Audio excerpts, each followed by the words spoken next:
So this particular gem of artwork right behind me is called Men Urinating. There is actually a story behind all this. In fact, there's a reason why they have a park full of phallic symbols. Apparently, years and years ago, a young woman drowned in the sea before she got married because her husband forgot her out on a rock somewhere. And after that happened, the fishermen couldn't catch any more fish in this area. And so one day, one of the fishermen was pissing into the ocean and all the fish came back. They assumed that was somehow related to this dead girl's spirit and the fact that she really liked the idea of seeing the man's member as he was taking a leak. Now, I don't know how true that story is. I'm sure as far as fables go and mythology, there's something to it, but it is still kind of a strange story. But the fish came back after that and all was well. So they dedicated this whole area to men's private parts and how it saved the village.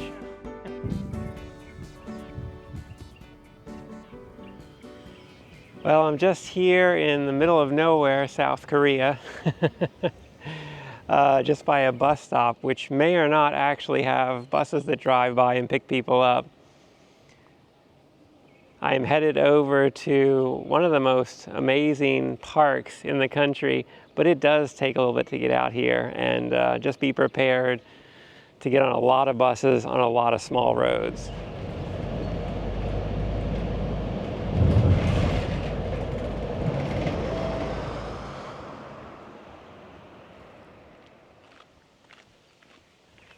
Well, the bus didn't quite take us all the way to the park, and now we just got to walk up this hill along the road. Just be careful about cars.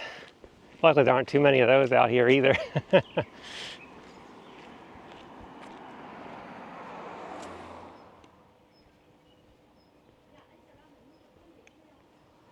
I finally made it here to the park, and we're about to go inside, and I think you're going to be amazed as well as shocked, bewildered, confused, and probably actually impressed because it is something totally different. I've never been to a place like this anywhere in my whole life, and that's saying a lot because I travel a great deal.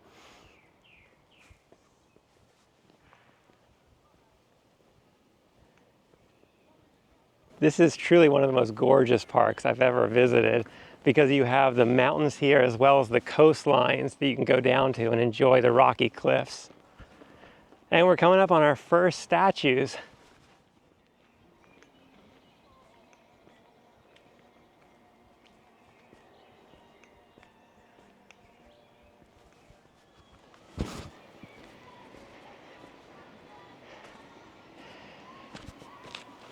Yeah, something that you really got to admire about this place is they really went all out. Every single bench and chair to sit down on literally has a penis on it. And they are all different sizes and shapes. So you have small chairs, big chairs, tall chairs.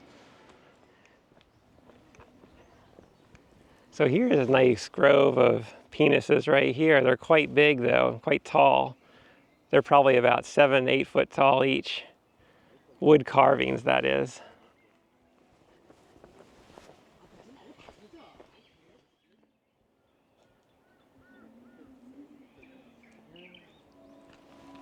This might be the creepiest part of the park actually up here. You get a nice little diorama of men doing something they shouldn't be.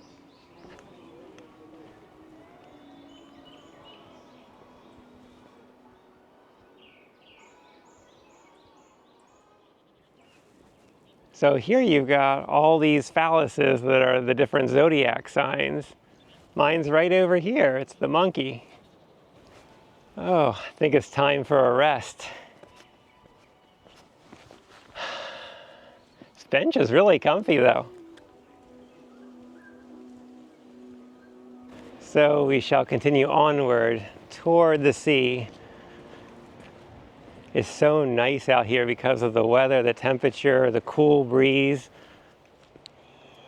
I just noticed they have speakers all throughout the park here as well, and they're kind of playing this love music that makes the experience even a little bit more awkward than it already is.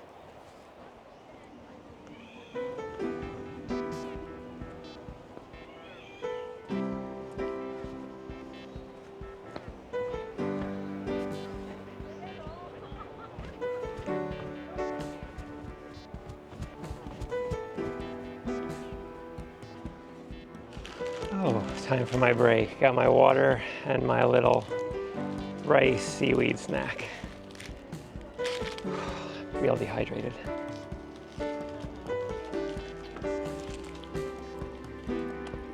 That's good.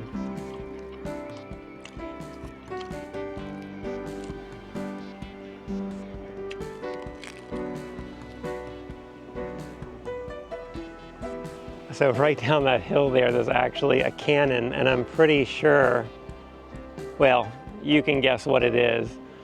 And I can hear all these older people laughing and giggling. It's kind of funny. Of course, everybody wants to take a picture with that as well. That is one really big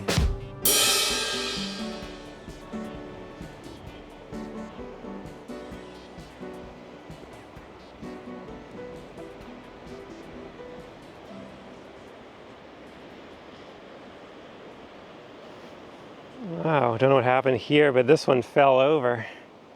Broken penis. Yes, it's a broken penis. And this is really confusing. I think it's upside down. This little pagoda right here that kind of comes out on the edge of the cliff is just a shrine to the woman who died here that the legend is about. So she saved the village and the fish came back. That's exactly why you would build hundreds of phallic shaped statues and put them all over a park, I guess.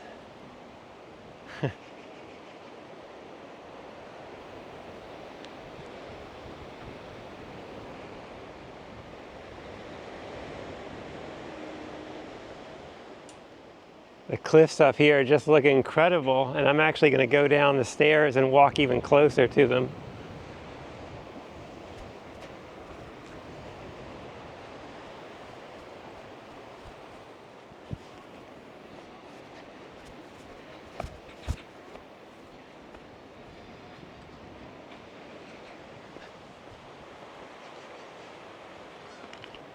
So now I'm just right here by the water on this rocky beach.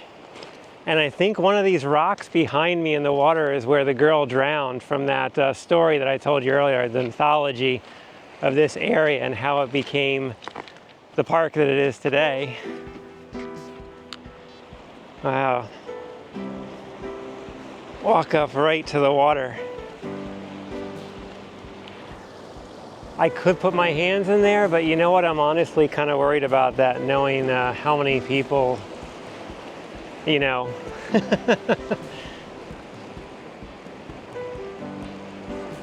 This is, wow, that water is so blue.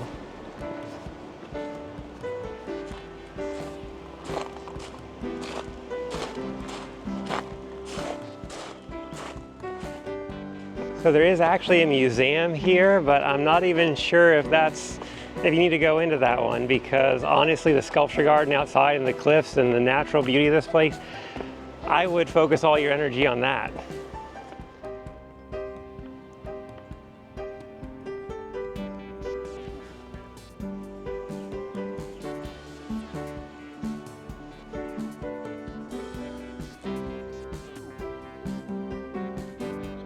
Okay, well I think I've spent just about enough time here today, so I'm gonna start heading toward the exit again. It has been really, really interesting. And I will say this is one of the most unique places you will ever visit. I think there are some other parks like this in Japan as well, but if you just want to see something totally out there different, this park is for you. Plus, you can always say that you came to see the cliffside and the rocks and the water if anybody ever asks and you don't want to tell them the real reason. The downside of visiting here is that it is really hard to get to. There's no way to get here by taxi. You really have to rent a car or take multiple buses that are very slow, so it's about 2 to 3 hours from the nearest city. Anyway, thanks for joining me today. I hope you learned something new and got to see something kind of unique. Stay safe, healthy, and happy, and I'll see you in the next one. Bye for now. Thanks for joining me today. Life's a journey meant to be shared. Remember to always travel with an open heart and an open mind. Enjoy the ride and keep your eyes on the horizon for the next adventure. I'll see you out there.